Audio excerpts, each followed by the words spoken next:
Howdy, Slim. Long time no see. Where you been, anyway? Howdy, Miss Katie. Why, I've been out prospecting for gold. How'd you do? Well, I got some good news and some bad news. How about the bad news first? Well, first I got snake bite, frostbite, lost, and broke. And the good news? When I got back to town, I discovered QLT at McDonald's. QLT? What does that stand for? Why, it's McDonald's quality hamburger with lettuce and tomato. It's the tallest, juiciest, Texas-sized, 100% beef hamburger I ever wrapped a lip around. Heaped high with farm fresh lettuce and tomato and all the trimmings. Oh, tell me more. Well, unlike other people's skinny little old lettuce and tomato hamburgers, QLT is heavy on the beef and light on the bun. I think I'm in love. I think I'm leaving. It's time to discover another QLT at McDonald's. The CBS Radio Mystery Theater presents...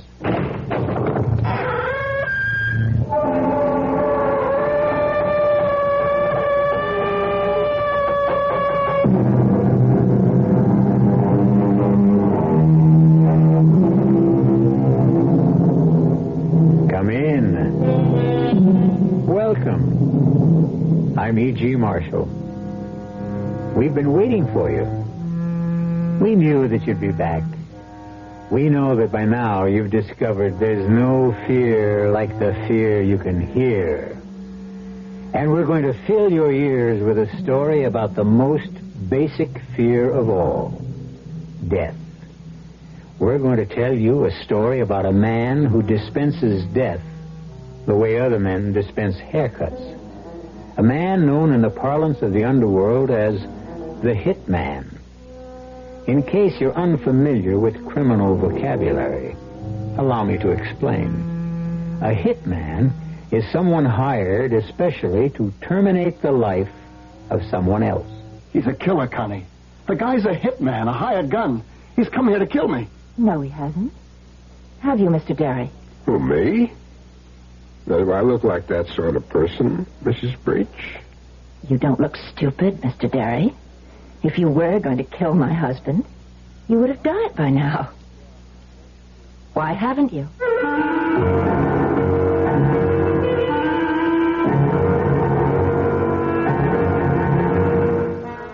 Our mystery drama, The Hitman, was written especially for the Mystery Theater by Henry Slessor and stars Mike Kellen. It is sponsored in part by Sign-Off, the sinus medicines, and new sugar-free Diet 7-Up. I'll be back shortly with Act One. Just when you think you've packed away your sinus miseries along with your winter coat, along comes summer sinus. My face hurts. My head aches. How could it be my sinus? It's summer. Even a change in the weather or air pollution can make your sinus flare up. So can pollen. Your allergy can trigger sinus. When it happens, what can I take for it? Take Sign-Off tablets. They help relieve throbbing sinus pain and help drain clogged sinus cavities. The miseries of summer sinus. Sign-Off can do all that? Right. Sign-Off tablets give you a full dose of pure aspirin for pain, plus a decongestant to help drain clogged sinus cavities, plus an anti-allergy ingredient. Sign-Off tablets. The sinus medicine in the bright red box. For summer sinus miseries, get Sign-Off. Signeoff. Take only as directed. Sign-Off. I'll remember that. I was having dinner in Old Town Village last week, and as we were leaving, we noticed that the waterbed store was open. Well, we went in. You know, I'd never really looked at waterbeds because I always thought they were for the kids, and if I ever got on one, I'd probably get seasick. But it was different. The salesman there got us to lie down on a bed and told us why we'd sleep better on a Hydro-Rest waterbed system. He also took the time to tell us about frame construction, mattress durability, and the safety features incorporated into each of their systems. We got home and read the literature and decided that a Hydro-Rest system makes good sense. We're going to buy a waterbed from Dallas's oldest and largest waterbed company, Waterbed Systems International. They have 3 locations, 3323 Oaklawn, Old Town Village, and a brand new store in Town East Mall. I tried Hydro-Rest. I was impressed.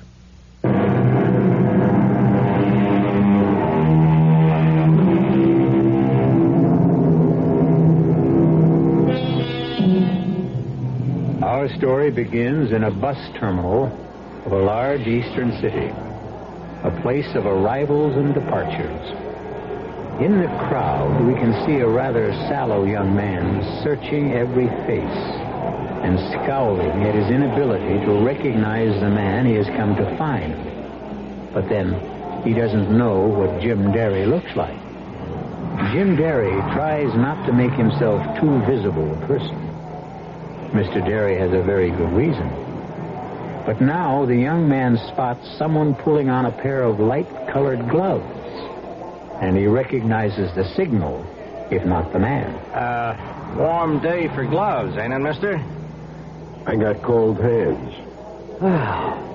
Jim Derry? Yes? Huh. I'm Earl. What took you so long? Arnie said you'd be on the 2 o'clock bus.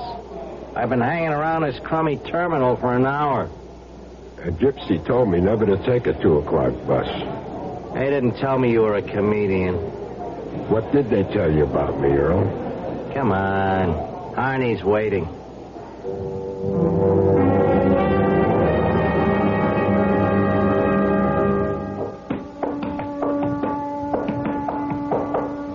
So, this is Harney's warehouse. Oh, it's his warehouse, but he don't do much warehousing in it.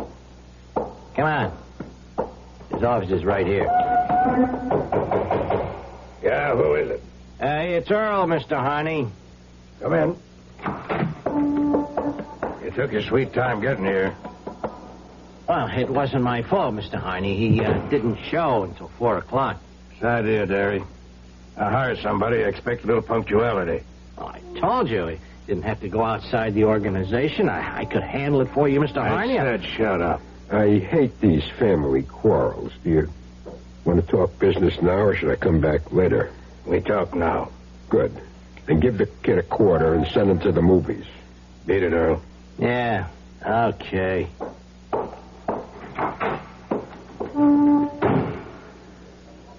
All right, Derry. The family quarrel's over. Now let's talk shop. Okay. My price is $3,000 for the hit. I do good, clean work, pick my own time and place, and never get my clients involved. How does that sound? Sounds fine. This is a private case. Strictly private. Guy named Eddie Breach. Breach used to work for me. Covered the best slice of territory in the city. His receipts were like $5,000 a week. Only they started to drop, understand? 4 one week, 2 the next. Whole thing smelled bad. You don't mean he was a crook? I had him followed. Found out he was making book on his own, setting up his own shop. He was robbing me blind. Who fingers him for me? I'll finger him this afternoon. See if you can make it fast. And see that I'm kept out of it. That's all. Not all, Mr. Harney. In cases like this, our company likes a deposit. Oh, yeah. Okay. Here's the ground now. You get the rest when I read that obituary.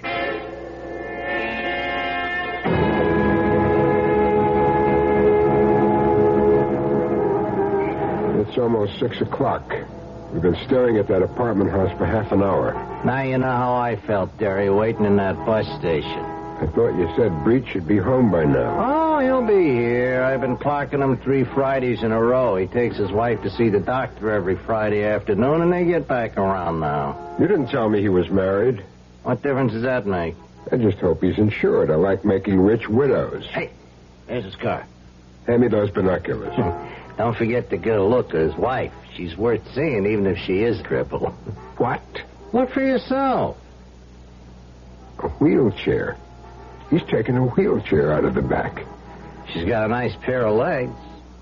Only they don't move. Paralyzed? That's right. Well, did you get a good look at him? Yes, I got a good look. Let's go.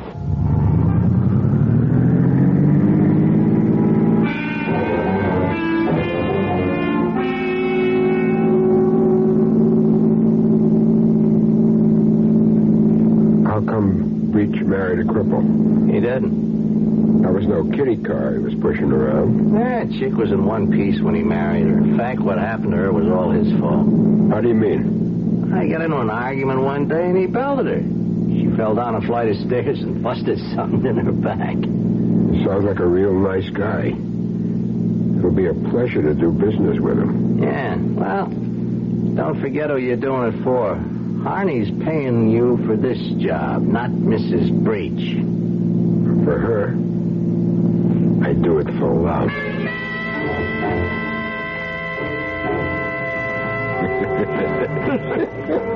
Good afternoon, mister. A lot cooler in here, isn't it? Yeah. It's a refrigerator. What are you having? Making a beer. Right.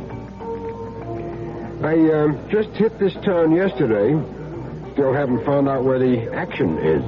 So? A friend of mine told me I might do myself some good here. You know anything about that? Well, depends upon what kind of action you want. I'm flexible. For instance, I wouldn't mind doing business with a horse or two. I'm a bartender, not a bookie. This friend of mine, he told me a guy hangs around here named Breach. Eddie Breach?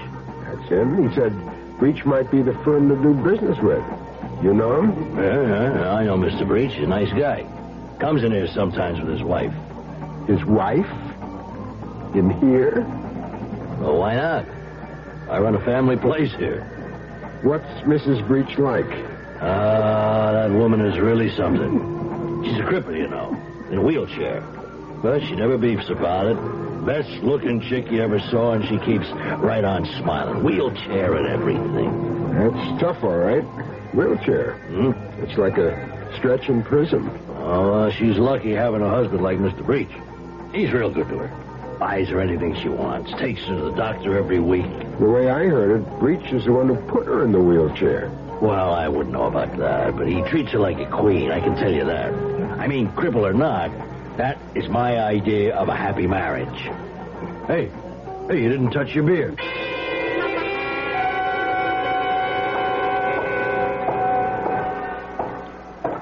Okay, Mr. Breach, get in the car. Hey, what is this? Get in that car, I said. Okay, easy on the hardware. Who are you? What do you want?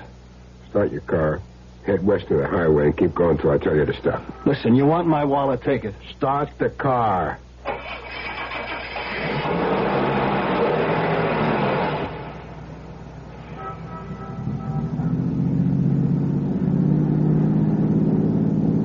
You don't work for Joe Harney, do you?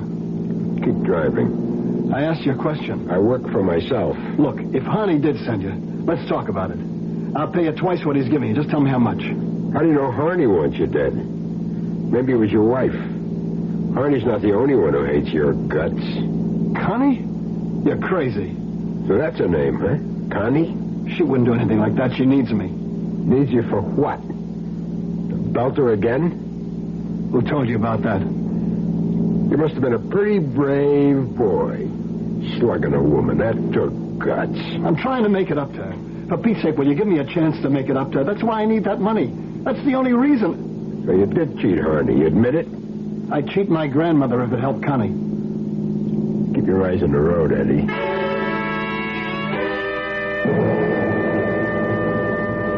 All right. Take that next side road. Listen, give me a chance to talk to you, will you? That's what we're going to have, a talk. Go on, pull over there near the billboard. All right. Answer me one question. How were you helping her? What? How were you helping your wife?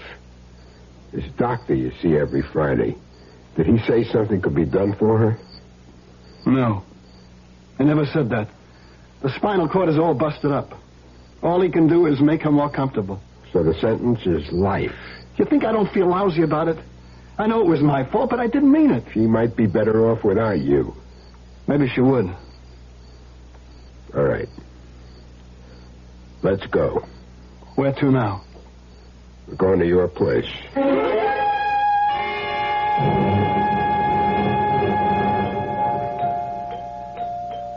Eddie? Yeah, honey, it's me. Oh, you didn't tell me you were bringing anyone here.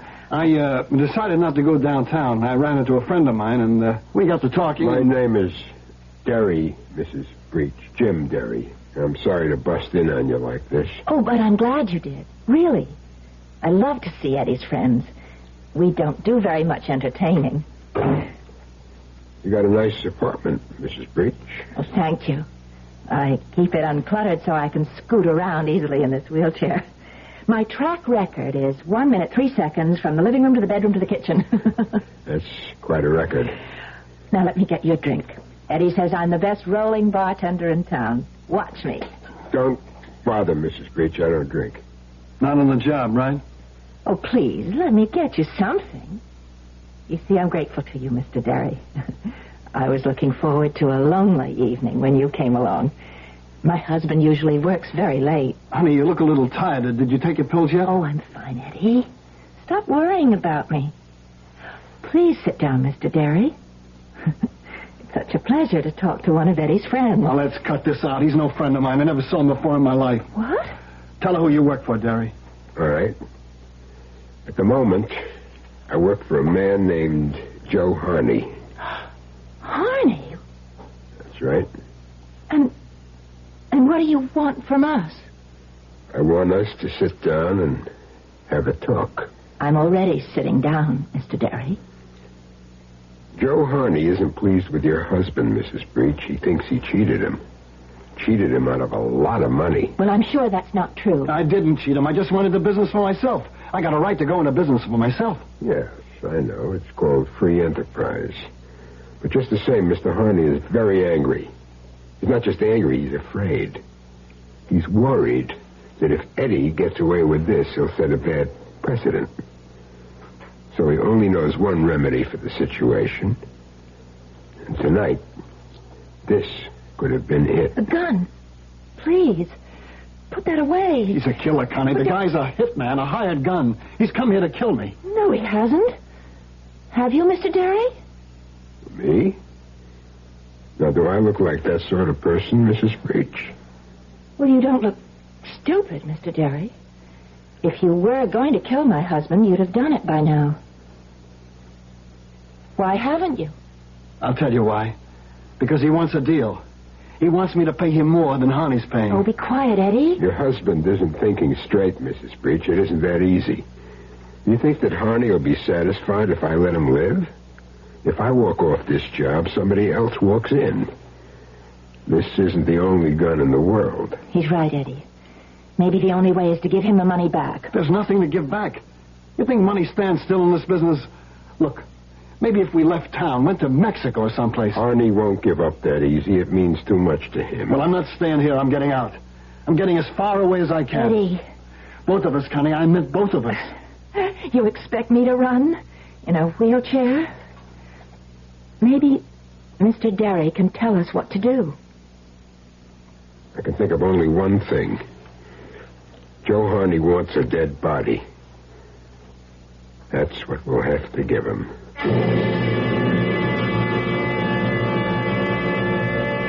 Well, we seem to have encountered a hitman with a heart. At least a hitman with a soft spot for a beautiful, afflicted young woman. But Jim Derry can't fail his assignment either. If he doesn't collect the rest of the money, he may be collected himself. We'll find out what happens to this strange threesome when I return shortly with Act 2. At a time when a lot of folks are thinking of smaller cars, we'd like you to do something a little unusual. Consider a Buick. Seriously. You see, there's a whole new series of smaller Buicks out there that maybe you didn't know existed. Take, for example, the mid-sized Buick Century. It's a foot shorter and about 1,000 pounds lighter than many full-size cars. Yet it offers Buick's kind of attention to detail and comfort. And that's important, particularly if you're used to big cars. And something else. There's an even smaller Buick than Century. Apollo. The first 6-cylinder Buick in years. But it has a quiet way of going about its business that's very unsmall car. If you're thinking of buying a new car, do something a little unusual. See your Buick dealer. He'll prove that a smaller size doesn't have to mean less comfort. One of the delights of backyard barbecuing is eating with your fingers. One of the disadvantages is having to swat bugs with the same fingers that hold juicy, drippy hamburgers. Hi, Frank Lieber here to tell you that's why True Value hardware stores have Raid House and Garden Bug Killer. So you can make sure that ketchup and mustard mess goes no further than your fingers. Raid kills bugs dead, but used as directed, it won't harm plants or shrubs or your pets or the food that you serve outdoors. True Value hardware dealers suggest you use it this way. About half an hour before you're ready to serve, spray Raid around your patio or picnic table. It kills bugs in the air and in the shrubbery where they hide. And Raid is just as effective indoors and safe. It won't oil stain furniture and draperies.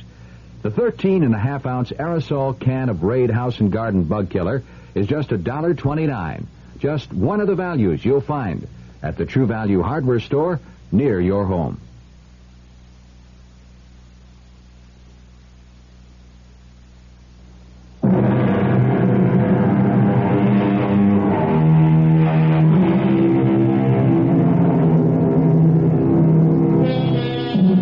The hired killer of Eddie Breach sits in Mr. Breach's comfortable living room. But the gun, which was supposed to have done the deed, rests on the coffee table. And Jim Derry paces the carpet and talks to the loving couple about death. It won't be easy, understand? But it's the only idea I got. The only thing that'll satisfy Joe Harney permanently. What do you mean about a dead body? I don't mean yours. I mean somebody else's. A body that could have been yours if the job had been done. A substitute? But how is that possible? There's a way.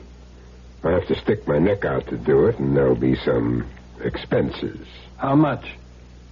I have to let you know. Meanwhile, get ready to move and move fast. Have your bags packed and keep them ready. Get yourself some standby reservations. Mexico, Rio, any place you want. Don't make them in your own name. Oh, and one other thing. Don't leave the apartment for any reason. But I gotta leave the apartment. I got business to do. Business? Isn't your life more important? You can't risk it. Arnie hired me to take care of you, but that doesn't mean one of his goons wouldn't try to beat me to it. There's a kid named Earl. Yeah, I know Earl. He's a punk. Just the kind of punk who might try shooting you in the back. Oh, do as he says, Eddie, please. I tell you, I gotta get out. I need cash if we're gonna beat it out of town. I have to make collections. Mr. Derry, wouldn't you help him? Maybe if he had a gun so he could protect himself, then... You could lend me yours, Derry. Just until we leave town. All right. Take it. I'll see what I can do. Okay. I'm leaving now. Just keep calm until you hear from me. I'll see you to the door. Mr. Derry, why are you doing this for Eddie? Because he's such a regular fella.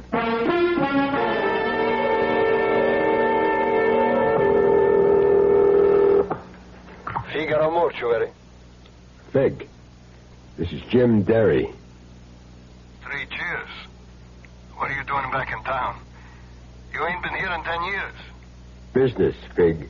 I'm here on business. Just like in the old days. The old days are over. I make more money legitimate now than I used to make crooked.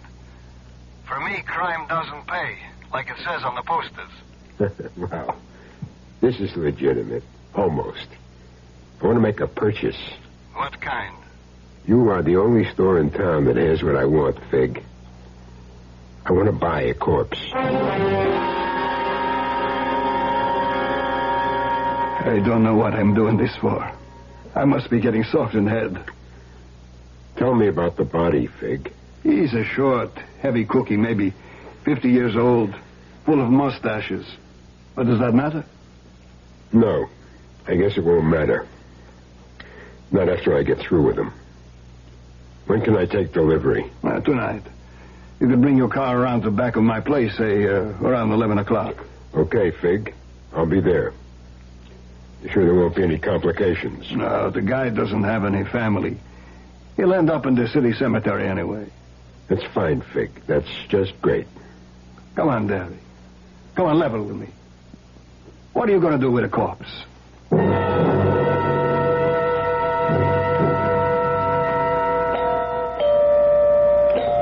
Who is it? It's Jim Derry. Eddie isn't here. He went out on business. Would you rather I came back later? Oh, no, of course not. Eddie should be home any moment. Come on in. He's been out raising money. It's wonderful how many people owe Eddie money. He's like a banker, really. You know what he tells his mother? What? He tells her he's an accountant. She's a sweet old lady. She knows the truth, but she never lets on. And do you know the truth about him? I never had any illusions about Eddie. Would you like a drink? Oh, sorry, forgot. You don't drink. I'll take a beer if you have one. Coming right up.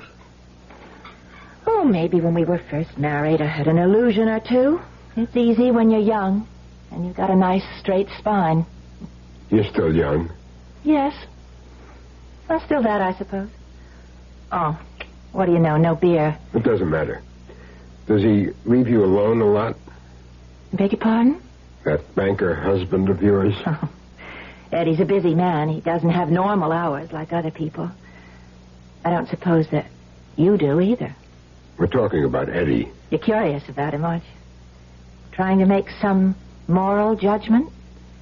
To decide whether he's worth saving or not?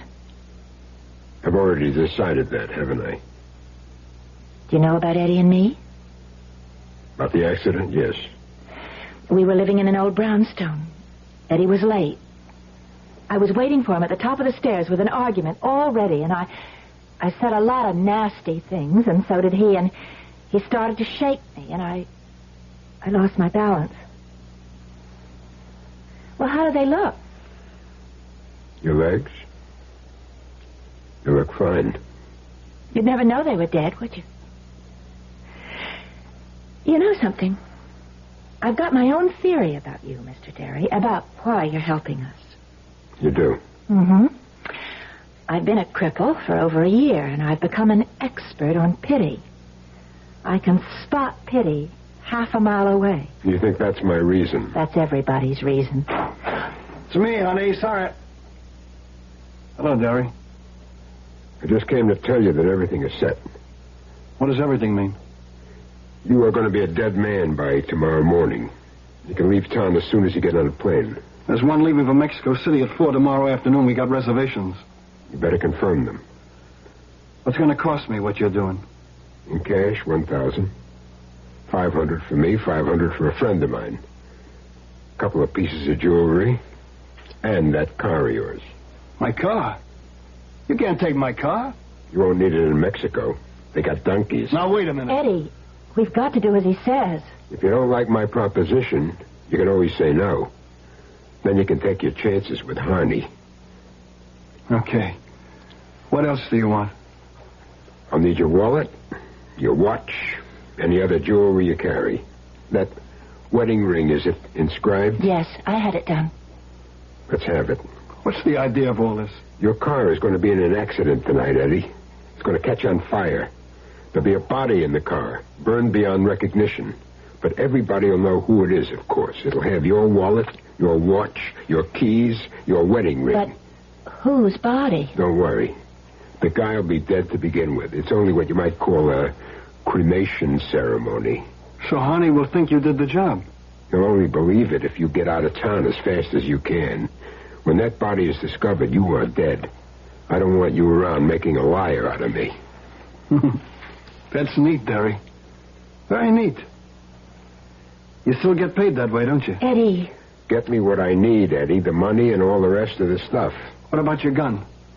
You want that back? Keep it as a souvenir. I never hold on to a piece after a job.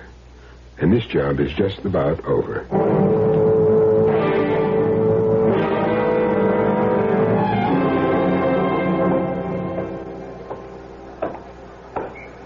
Hey, Derry. What do you want, Earl? Just want to give you a message. Mr. Harney isn't happy. Mr. Harney says he sort of expected some action by now. Tell him to read the contract again. I picked my own time and place. It says so in the small print. I thought you were supposed to be a pro. I would have had Eddie Breach stretched out and buried 2 days ago. I'm sure of it. And Harney's paying you $3,000? I would have done it for half the money. You would have done it for laughs, Earl. You know something? I ought to show him that he didn't need you. I ought to take care of Eddie myself. Harney wouldn't like that. He's liable to spank. So long, Earl. All right, Earl. Hold it. Right there. Hey, what do you guys want? I'm Lieutenant Gale, Police Department. What I want's very simple, Earl. I want you.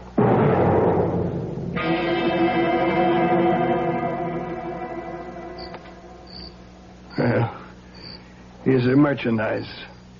Fresh from the freezer. Thanks, Fig. I knew I could count on you. You want to take a look at him? No. He ain't too pretty. I didn't get a chance to do any cosmetic work on him. It won't make the slightest difference. Okay. Let's get him in the car. Where are you taking him, Barry? To the country. Oh, boy. First time I ever heard of taking a stiff for a ride.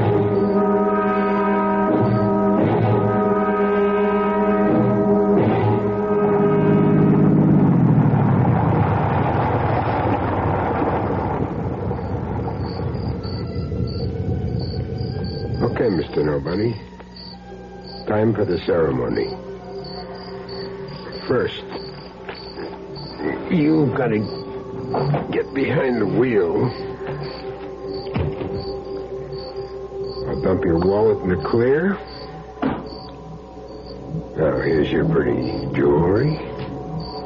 The ring is a tight fit. Now your keys, and that's about it. Except for that can of gasoline. There. That ought to be enough to make it hit the gas tank. Now all I need is a match.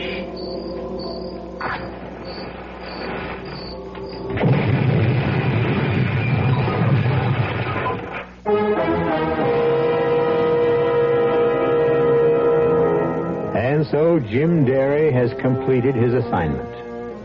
He feels rather good about the job he did, too. It was a nice combination of human sympathy and profit. 500 from Eddie Breach, 3,000 from Joe Harney, and a sense of having done something worthwhile for a change. But will Jim Derry remain pleased with himself? What will the arrest of Earl do to his plans? We'll find out when I return shortly with Act 3. Never heard of beer on the rocks? No? Swell. The people who brew Budweiser never have thought ice in your beer was such a cool idea anyway. If you only knew how ice cuts down the head and waters the taste. Oh, a chilling thought. A downright tragedy with Budweiser especially. Budweiser is the king of beers. The only beer in America that's beechwood aged, naturally carbonated. Which means Bud brews its own bubbles. Tiny ones, over a dense lattice of beechwood strips. The beer ages the best way, the right way, naturally. But add an ice cube and bloop, there goes all that extra effort. So if you forget to cool enough Bud, skip the cubes and put your Budweiser on ice for a while, on the coldest shelf in your refrigerator. Even if the wait does frost you a little, it'll be worth it. Anheuser-Busch, St. Louis. On the corner, churches, kitchens, making golden fried chicken. Right before your eyes, always crisp, deep fried. The way chicken should be fried. Golden crisp flavor, fresh in every bite. Stop by Churches, fried chicken kitchen. The golden taste of Churches comes ringing through. chicken was made to be deep fried, so crispy it crunches when you bite into it. Well, that's what Church's does. Deep fries your chicken right before your eyes till it's golden brown and golden crispy crunchy on the outside, moist and tender on the inside. Makes your mouth water just thinking about it.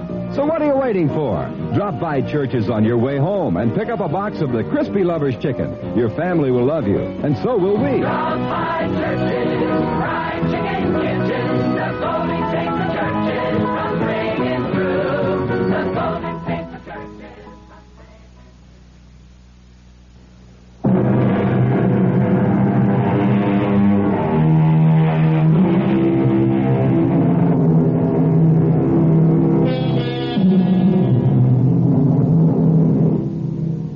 Only one thing remains for Jim Derry to do. He has to make one final call on the man who brought him to town in the first place. He has a good report for Joe Harney. And Joe Harney has $2,000 waiting for him. Yeah? Come in. Oh. So it's you. How are you, Mr. Harney? How do you think I am? Anything wrong? The cops picked up Earl on some old assault charge.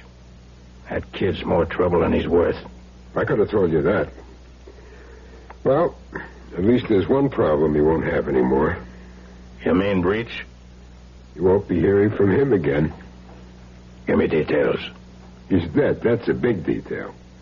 I want to know how. I got Breach to take me for a little ride in the country. When we stopped to look at the scenery, I slugged him. Then I gave his car a little gasoline bath. You burned him? You want to see what's left? Take a drive out on Route 7, make a right on Potter Valley Road. There's not much to see, though. What'd you do after that? I took a nice long walk. There's a motel about a mile and a half south. I spent the night there. Didn't even get a chance to shave. Huh. Sure it went all right? Nobody spotted you? Our work is guaranteed, Mr. Harney. Money back if not satisfied. And speaking of money... Yeah, I know. $2,000. And worth every penny of it.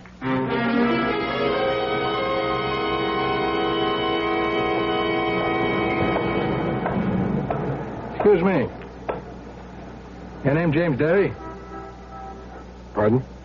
I said your name James Derry. Yes, it is. Why? My name's Gear, Mr. Derry. Lieutenant Gear, Police Department. We got a warrant for your arrest. Me? You've got to be kidding. Step over here, Derry. Hey, wait a minute. Now, you know the routine, I'm sure. Hands flat against the wall. Whatever you say. Well, not armed, I see. Why would an innocent citizen be walking around with a gun? This wallet of yours is sure loaded. What was it? Payday? That's my traveling money. You must be a high-priced man, Derry. I sold a car for a guy. Second-hand sports job. That's the money he paid me for it. Yeah, sure. And I'll bet you got a copy of the bill of sale, don't you? Well, you give me a chance to get it, We'll talk about it at headquarters.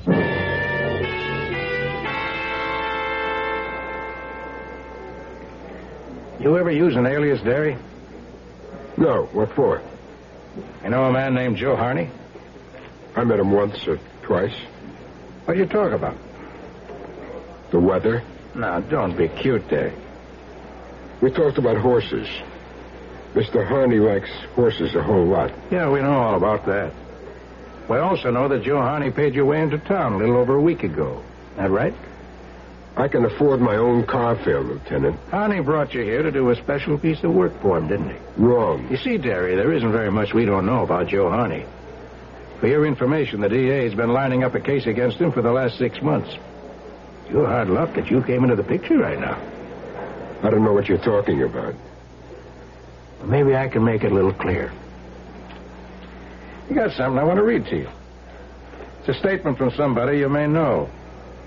Now, here it is. Listen carefully. This guy, Derry, arrived last Friday. He was brought in by Harney to cool a guy named Eddie Breach. Breach once worked for Harney, but then he got to taking bets on his own book. And that made Harney sore, so he decided to kill him. Derry's price for the job was $3,000. Derry was staying at a hotel called the Gracie. He didn't tell Harney how he planned to kill Breach. Well, how does that sound to you, Derry? Like a fairy tale. Is it true or not? That's junk. They shouldn't make up junk like that. It's a statement we got last night by somebody who worked for Harney for the last 2 years. You know who I'm talking about? No. Name's Earl Clifford. You picked him up on an old charge, one that could have sent him to the joint for a good 10 years. He's willing to turn state's evidence in the hope of getting a lighter rap. He probably will. I never heard of Earl Clifford. You can help yourself the same way, Derry. You can help by telling the truth. I am telling the truth. We want to know why you killed Eddie Breach. Lieutenant, have you got the time? What? What time is it? 4:30. 4:30, that's what I make it to. And how is the weather out? Still warm and sunny. Good flying weather, huh? All right, what's the joke, Derry? The joke is over. I'm ready to tell you what I know, just as soon as I get a cup of coffee.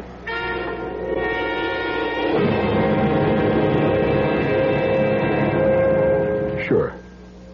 I was hired to kill Eddie Breach.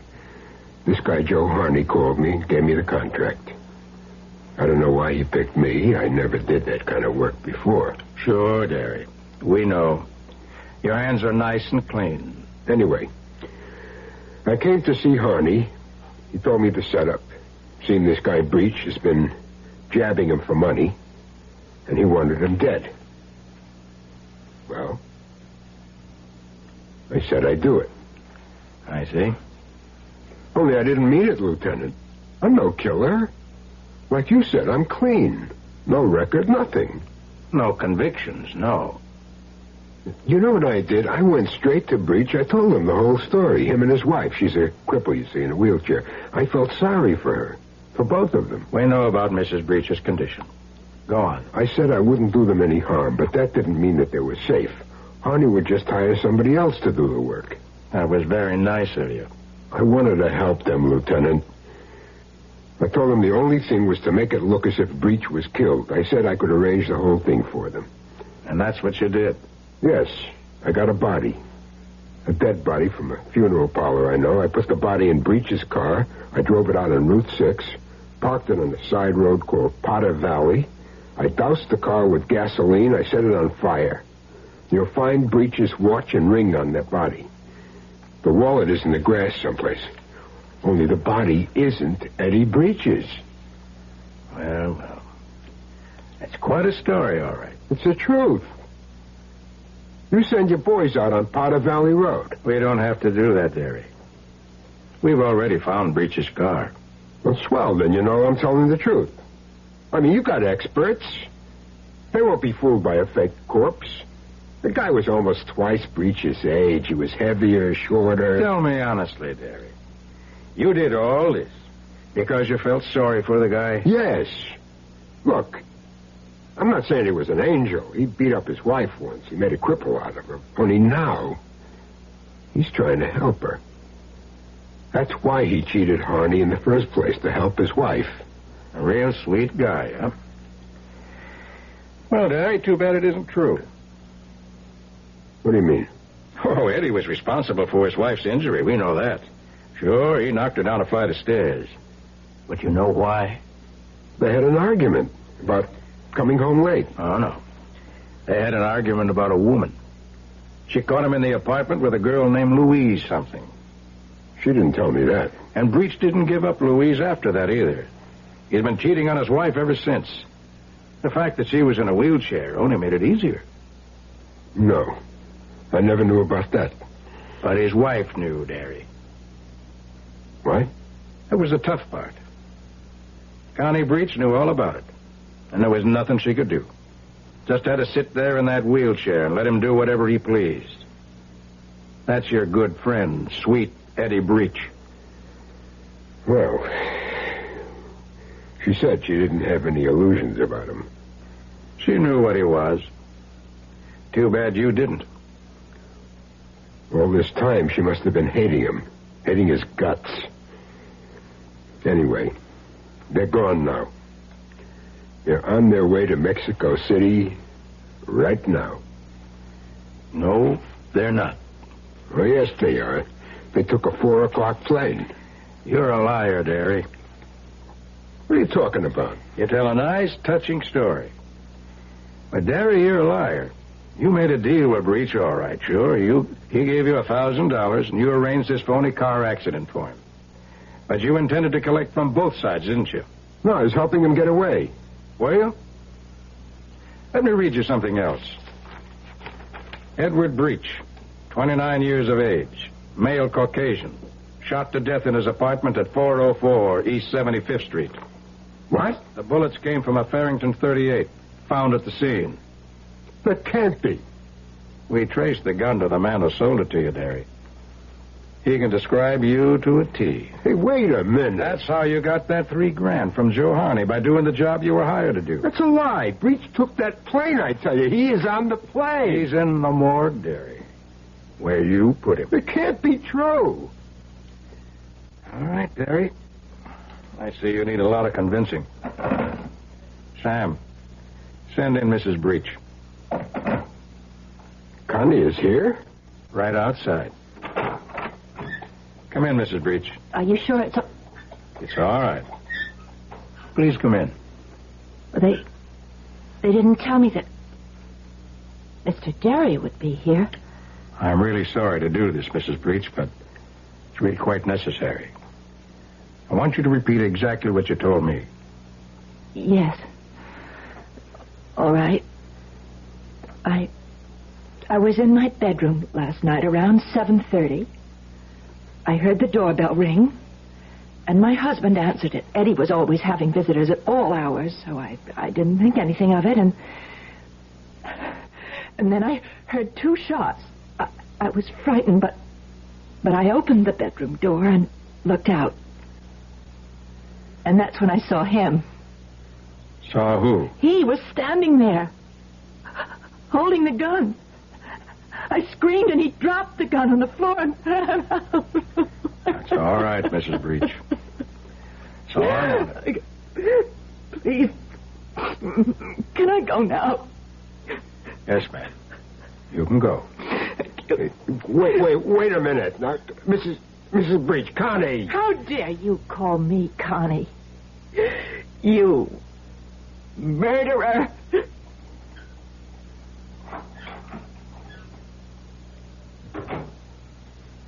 That was your mistake, Derry. You should have killed her, too. You were just too soft-hearted. Or maybe just forgetful, Lieutenant. About what? What they say about the female of the species.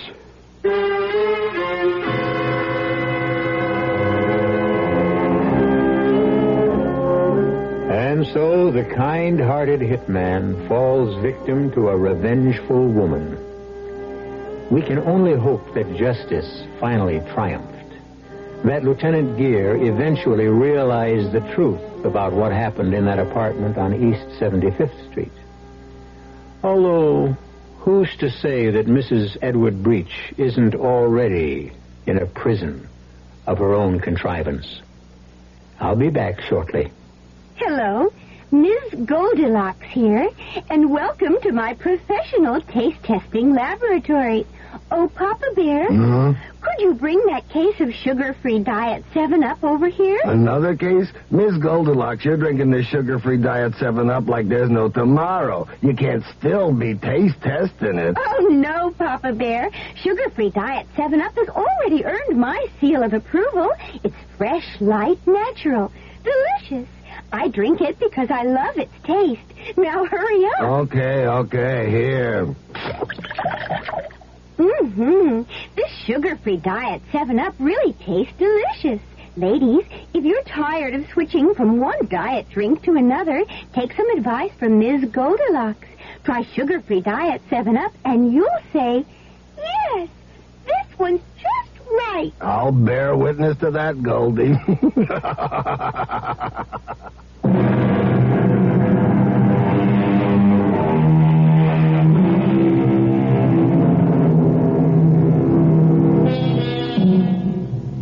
We hope you enjoyed this tale of the Radio Mystery Theater.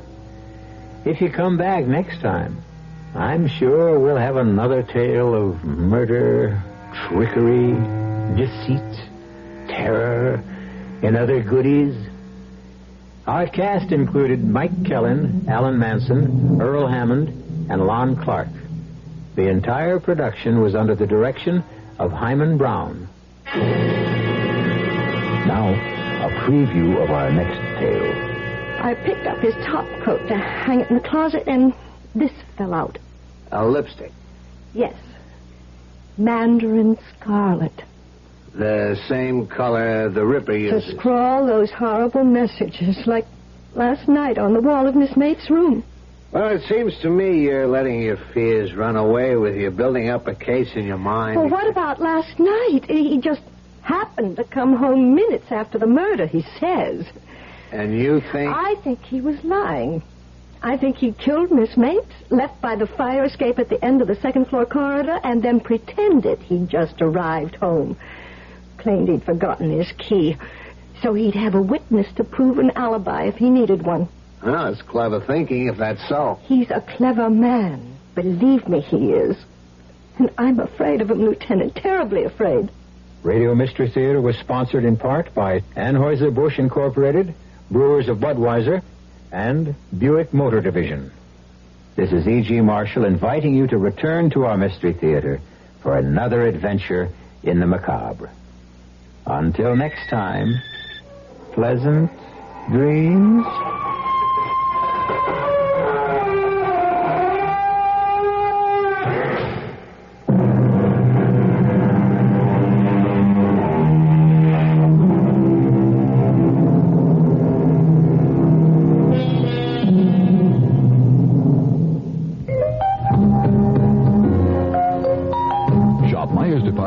This weekend to take advantage of big savings during the After Inventory White Elephant Sale.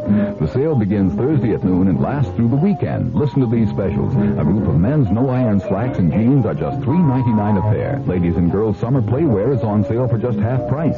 Yes, you will find bargains like these in every department at Myers during the After Inventory Sale. And remember, you get the added savings of S&H green stamps at Myers. You've been listening to the OTR Gold Network. Find more classic radio at otrgold.com.